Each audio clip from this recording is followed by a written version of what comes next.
Hello everyone, welcome to my YouTube channel. I hope you all are doing well. In today's video, we are going to study about metaphase of mitosis. In previous video, we have completed prophase of mitosis. अगर आपने prophase वाली video नहीं देखी है तो आप उस video को देख सकते हैं, लिंक आपको डिस्क्रिप्शन बॉक्स में मिल जाएगा। सो मेटाफेज ऑफ माइटोसिस आज की वीडियो में हम डिस्कस करेंगे कि इसके अंदर क्या क्या चेंजेस आते हैं सेल के अंदर when cell enters into M phase, right. तो सबसे पहले देखिए मेटाफेज में जो मेटा टर्म है इसका मतलब होता है second and the phase means stage. So meta means second and phase means stage. So this is the second stage of mitosis. Prophase जो था, prophase का मतलब था first. तो prophase was the first phase, metaphase is the second phase, right? Metaphase जैसे ही शुरू होता है हमें कैसे पता चलेगा मेटाफेज स्टार्ट हो गया है, क्योंकि ये सारे चेंजेस हम लोग नेकेड आई से नहीं देख सकते। सो जब सेल डिवाइड कर रहा होता है तो हमें क्या क्या उसके अंदर चेंजेस हो रहे हैं we are not able to see with naked eye. हमें माइक्रोस्कोप की ज़रूरत होती है और जब हम माइक्रोस्कोप में देखते हैं तो हमें बहुत क्लियर कट डिस्टिंक्शन नहीं मिलती कि यहाँ पे अभी प्रोफेज खत्म हो गया है और मेटाफेज स्टार्ट हो गया है, ठीक है। तो हमें क्या करना होता है, हम कब बोलते हैं कि मेटाफेज शुरू हो गया है, when nuclear membrane will completely disintegrate. जिस टाइम पर न्यूक्लियर मेम्ब्रेन पूरी तरह से डिसइंटीग्रेट हो जाएगा, डिसअपियर हो जाएगा, उसी फेज को हम बोल देते हैं या उसी पॉइंट को हम बोल देते हैं कि अब मेटाफेज शुरू हो गया है एंड प्रोफेज खत्म हो गया है, ठीक है। क्योंकि प्रोफेज जब एंड होने वाला होता है तो सबसे लास्ट में जो इवेंट होता है that is disappearance of nuclear membrane. So the complete disintegration of nuclear membrane marks the beginning of metaphase, ठीक है। प्रोफेज एंड हो जाएगा और मेटाफेज यहाँ से शुरू होगा, राइट। तो सबसे पहले पॉइंट लिखेंगे हम लोग, द कंप्लीट डिसइंटीग्रेशन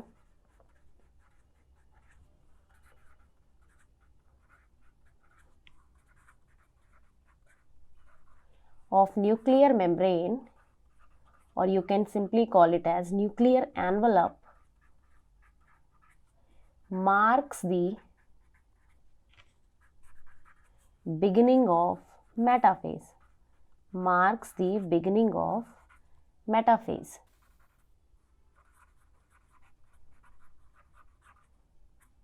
ठीक है। That means complete disintegration of nuclear membrane. जिस टाइम पर न्यूक्लियर मेम्ब्रेन पूरी तरह से डिसइंटीग्रेट हो जाएगा दैट मीन्स मेटाफेज स्टार्ट हो चुका है, ठीक है। At this stage of mitosis maximum condensation होती है क्रोमोसोम्स की। देखिए मैं आपको ना थोड़ा सा लिंक कर देती हूँ चीज़ों को। हम लोगों ने प्रोफेज में पढ़ा था कि प्रोफेज के अंदर क्रोमैटिन की कंडेंसेशन होती है to form chromosomes and condensation begins in prophase, but condensation complete कहाँ होती है, मेटाफेज में होती है, ठीक है। तो हम यहाँ पे लिखेंगे मैक्सिमम कंडेंसेशन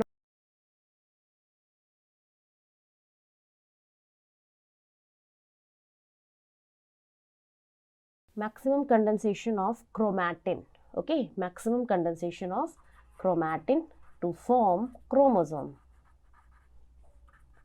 तो जो क्रोमैटिन की कंडेंसेशन थी वो स्टार्ट हुई थी प्रोफेज में, बट जो मैक्सिमम कंडेंसेशन है when chromosomes form, complete condensation जो होती है वो मेटाफेज में खत्म होती है। नेक्स्ट देखिए, इन दिस फेज जैसे ही हम बोलेंगे क्रोमैटिन की कंडेंसेशन होकर क्रोमोसोम बन गया है तो हम फिर ये भी तो बोल सकते हैं ना कि chromosome attains its original size and shape, वो अपने ओरिजिनल साइज और शेप में आ गया है। उसी चीज़ को तो ये बोला जाता है कि मैक्सिमम कंडेंसेशन हो गई है। When chromosome attains its original size and shape, उसी चीज़ को हम बोलते हैं कि वो मैक्सिमली कंडेंस्ड हो चुका है, राइट। सो यहाँ पे लिखेंगे chromosomes in metaphase, chromosomes attain its original size and shape, ठीक है। What is the original size and shape of chromosome, what is chromosome basically, किस स्ट्रक्चर को हम क्रोमोसोम बोलते हैं। तो हम यहाँ पे लिख देंगे क्रोमोसोम जो होता है it is a structure that contains two chromatids attach to each other through centromere, ठीक है। So chromosome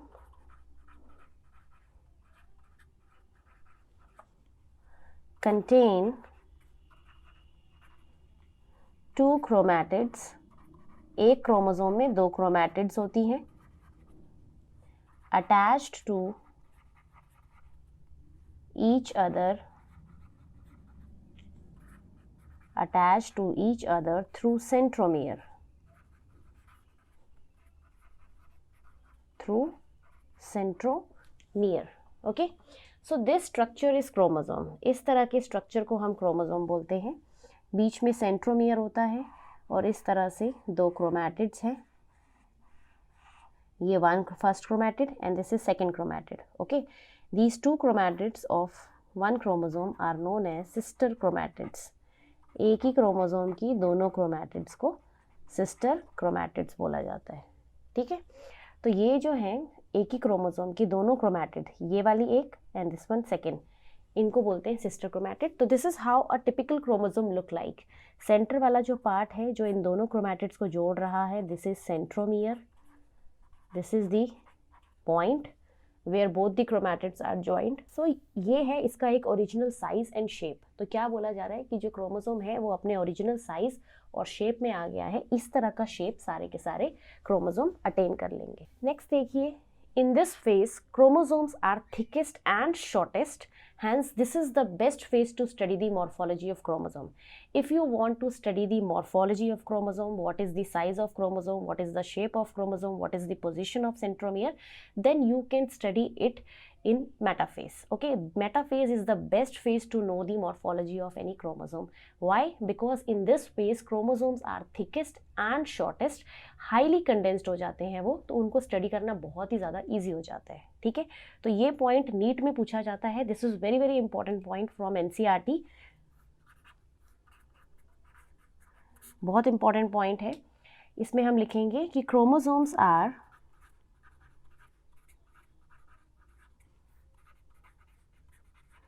thickest and shortest, and hence it is easy to study their morphology. Okay, तो उनकी मॉर्फोलॉजी को study करने का this is the best phase, right. Metaphase is the best phase to study the morphology of chromosome. ये पॉइंट पूछा जाता है नीट में. ठीक है, very very important. What is the best phase to know the morphology? It is metaphase, because in this phase the chromosomes are thickest and shortest. That is why they can be easily viewed under microscope, they can be easily studied. Okay, next is in this phase spindle fibre formation complete हो जाएगी. Spindle fibre formation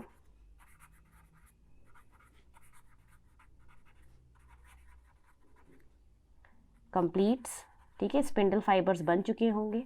अगर आपसे पूछा जाए spindle fibre बनने कब शुरू हुए हैं, when they begin to form, then you have to mention prophase के अंदर. and when the spindle fiber formation completes, तो उस केस में आपको बोलना है मेटाफेज के अंदर. ठीक है, ये छोटी छोटी चीज़ों पे आपको ध्यान देना है, किस टाइम पे शुरू हो रही है, किस टाइम पे ख़त्म हो रही है. ये सब चीज़ें बहुत ज़्यादा इंपॉर्टेंट है, टिपिकल पूछी जाती है. ठीक है, नेक्स्ट जो मेटाफेज का बहुत इंपॉर्टेंट फेज है कि मेटाफेज में होता क्या है. What is the main event of metaphase?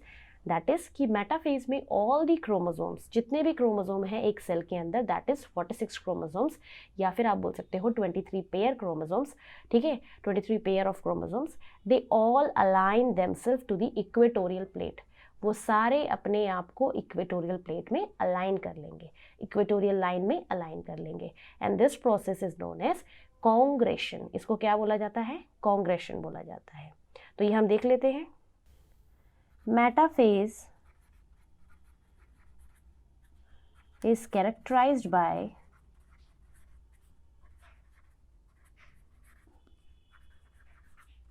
movement of chromosomes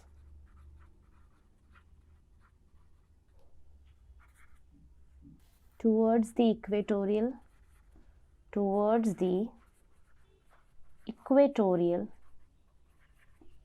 or metaphasic plate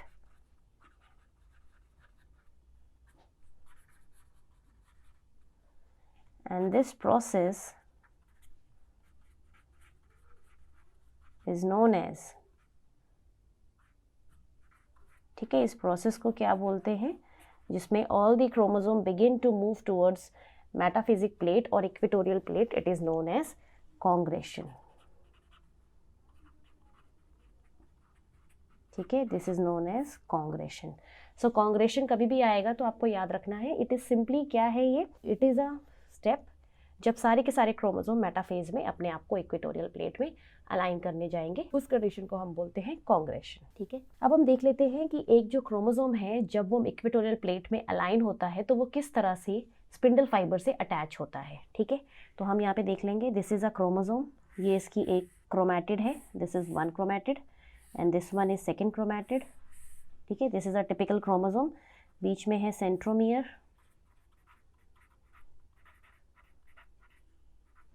these two are chromatids, sister chromatids, right. अब जो स्पिंडल फाइबर की अटैचमेंट होती है क्रोमोसोम के साथ वो कभी भी सेंट्रोमियर से नहीं होती. ठीक है, जो सेंट्रोमियर है उसके साइड में दोनों तरफ कुछ डिस्क जैसे स्ट्रक्चर्स होते हैं, डिस्क शेप के स्ट्रक्चर्स होते हैं, डिस्क लाइक स्ट्रक्चर, उसको बोलते हैं kinetochore. That is known as kinetochore.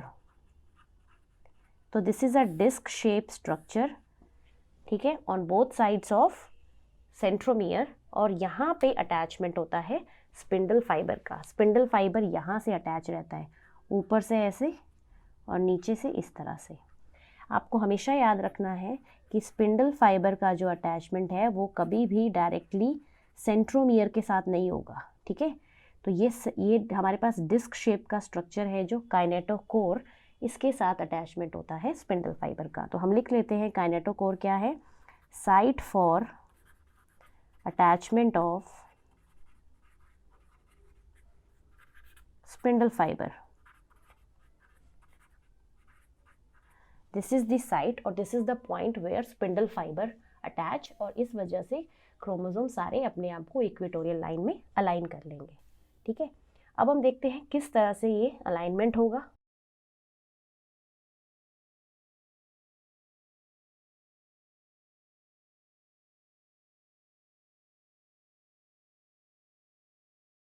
तो ये सेल है पूरा कंप्लीट. न्यूक्लियर मेम्ब्रेन आपको पता है पहले ही डिसअपियर हो चुका है, तो न्यूक्लियर मेम्ब्रेन हम यहाँ पर नहीं दिखाएंगे. ठीक है, ऊपर की तरफ है यहाँ पर centriole,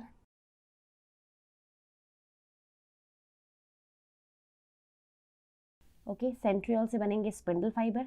this point is equatorial line, से फॉर एग्जांपल यहाँ पर हम इक्वेटोरियल लाइन ले लेते हैं. ठीक है, और यहाँ पर सारे के सारे क्रोमोसोम अलाइन है.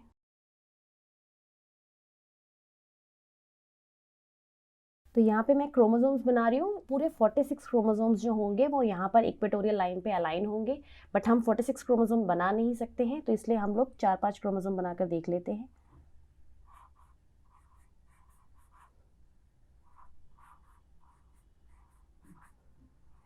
ओके, सो ये 4 क्रोमोसोम्स मैंने बना दिए हैं. और क्रोमोसोम्स के पता है आपको साइड में काइनेटोकोर होता है, सेंट्रोमियर के यहाँ पर काइनेटोकोर, तो इसको हम ऐसे दिखा देंगे, ये काइनेटोकोर वाला पार्ट है. ठीक है, और यहाँ से अटैचमेंट होगा स्पिंडल फाइबर का. तो सेंट्रियोल से स्पिंडल फाइबर बन रहे हैं और वो इस तरह से अटैच्ड होंगे.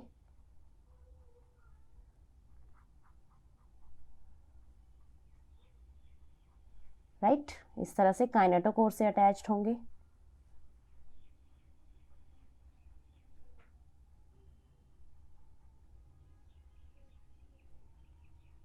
तो दिस पॉइंट जहाँ पर सारे क्रोमोसोम ने अपने आप को इक्वेटोरियल लाइन पे अलाइन कर लिया है. ठीक है, ये है इक्वेटोरियल लाइन, यहाँ पर सारे क्रोमोसोम्स ने अलाइनमेंट कर लिया है.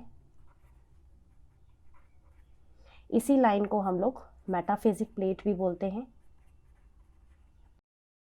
तो जो माइटोसिस होता है ना, माइटोसिस में इक्वेटोरियल लाइन ही मेटाफेज प्लेट की तरह काम करती है, बिकॉज एक ही लाइन होती है. ठीक है, ज़्यादा नहीं होती, एक ही लाइन है, वही इक्वेटोरियल लाइन की तरह भी बिहेव कर रही है और वही मेटाफेजिक प्लेट की तरह भी बिहेव करती है. अब कुछ तो फाइबर्स आप देखो, ये वाला फाइबर यहाँ से अटैच्ड है इसके साथ, और इस तरह से कुछ फाइबर्स होते हैं कॉन्टिन्यूस जो किसी के साथ अटैच नहीं होते, वो जस्ट स्पिंडल फाइबर को स्टेबिलिटी और स्ट्रक्चर प्रोवाइड करते हैं. ये देखिए, ये किसी क्रोमोसोम के साथ अटैच नहीं है, ये एक पोल से दूसरे पोल के साथ अटैच्ड है. Right, so this is spindle fibres. ये स्पिंडल फाइबर्स हैं, और आपको इसमें से दिख रहे होंगे ये वाले कुछ फाइबर्स और ये वाले, दोनों फाइबर्स में फ़र्क है। ये वाले कॉन्टिन्यूस फाइबर है,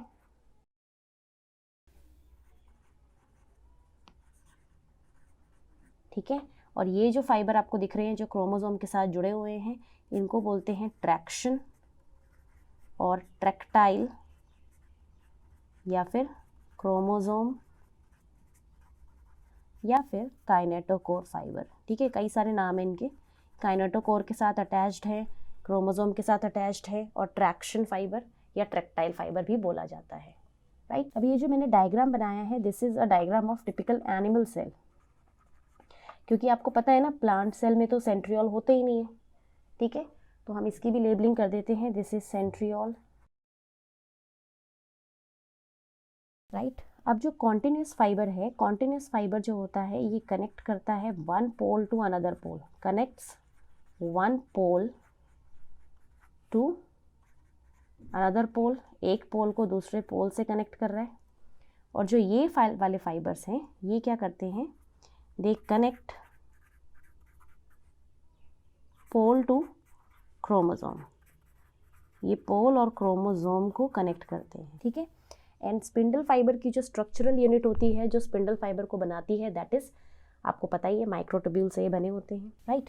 so this process when all the chromosome, all the 46 chromosome, जैसे हम ह्यूमन का केस अगर ले तो सारे के सारे क्रोमोसोम इक्वेटोरियल लाइन पे अलाइन हो जाते हैं, उसको बोलते हैं कॉन्ग्रेशन।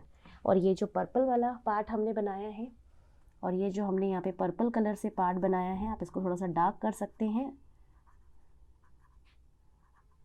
ठीक है, this part is kinetochore, disc like structure for the attachment of, ये जो आपको दिखाया था, for the attachment of spindle fibre, ठीक है। साथ ही यहाँ पर एक और चीज़ देखिए, ये जो सेंट्रियोल्स हैं, सेंट्रियोल्स को ना यहाँ पर कुछ रे प्रोटीन्स होती हैं जो उनकी पोजीशन फिक्स करती हैं, ठीक है, ताकि वो वहाँ पे स्टेबल रहे, उनको बोलते हैं ray proteins, and that structure is known as aster. This पूरा जो आपको ये स्टार लाइक स्ट्रक्चर दिख रहा है, इसको एस्टर बोलते हैं, और इन रेस को बोलते हैं एस्ट्रल रेस। ये कुछ प्रोटीन्स के फिलामेंट्स होते हैं जो क्या करते हैं, इन पूरे सेंट्रियोल को उस पोल के ऊपर स्टेबलाइज करवाते हैं ताकि वो मूव ना करे, हिले ना, ठीक है। और ये जो पूरा स्ट्रक्चर आपको दिख रहा है स्टार शेप का स्ट्रक्चर, उसको हम लोग बोलते हैं एस्टर। तो कितने एस्टर होते हैं एक सेल के अंदर, 2 एस्टर होते हैं, ठीक है, और 2 एस्टर और साथ में spindle fibres. Next is mitotic apparatus, किसको बोला जाता है, सो माइटोटिक अपैरेटस इज, जो मैंने आपको अभी दिखाए हैं 2 एस्टर, ठीक है, 2 एस्टर्स थे, प्लस साथ में जो स्पिंडल फाइबर है, स्पिंडल फाइबर्स आपने देखे थे, they together makes mitotic apparatus, या फिर स्पिंडल apparatus भी बोल सकते हो आप इसको, ठीक है। देखिए ये 2 एस्टर, ये जो पूरा स्टार लाइक स्ट्रक्चर आपको दिखाई दे रहा है, these 2 asters and along with that these spindle fibres जो आपको दिखाई दे रहे हैं, कॉन्टिन्यूस वाले भी और ट्रैक्शन वाले भी, they collectively makes the mitotic apparatus, ठीक है। तो ये जितना भी आपको स्ट्रक्चर दिखाई दे रहा है, इस पूरे को हम लोग क्या बोलते हैं, माइटोटिक अपैरेटस। देखो अब हमारे पास जो माइटोसिस है एस्टर के बेसिस पे, वो 2 तरह की होती है, एक है एस्ट्रल एंड सेकेंड इज एनेस्ट्रल, ठीक है। तो 2 तरह की माइटोसिस है एस्टर के बेसिस पे। सो एस्ट्रल माइटोसिस में क्या होता है, जो सेंट्रियोल होते हैं वो पोल्स बनाते हैं, centrioles forms the pole,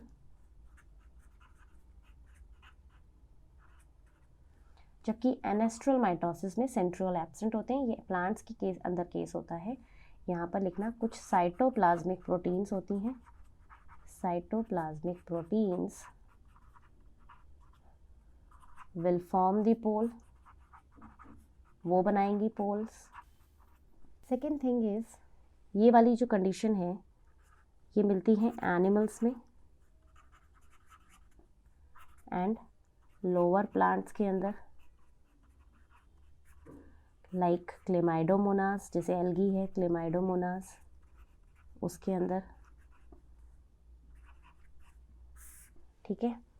and this condition is found in higher plants. ये हायर प्लांट्स में मिलती है, क्योंकि आपको पता है हायर प्लांट्स में सेंट्रियोल एब्सेंट होते हैं। तो जब सेंट्रियोल एब्सेंट होंगे तो वहाँ पर कोई एस्टर फॉर्मेशन नहीं होगी, एस्टर फॉर्मेशन इज एब्सेंट, क्योंकि जब सेंट्रियोल ही नहीं है तो हमें एस्टर बनाने की ज़रूरत ही क्यों है, क्योंकि एस्टर सेंट्रियोल को स्टेबल बनाने के लिए ही तो बनाया गया था ना।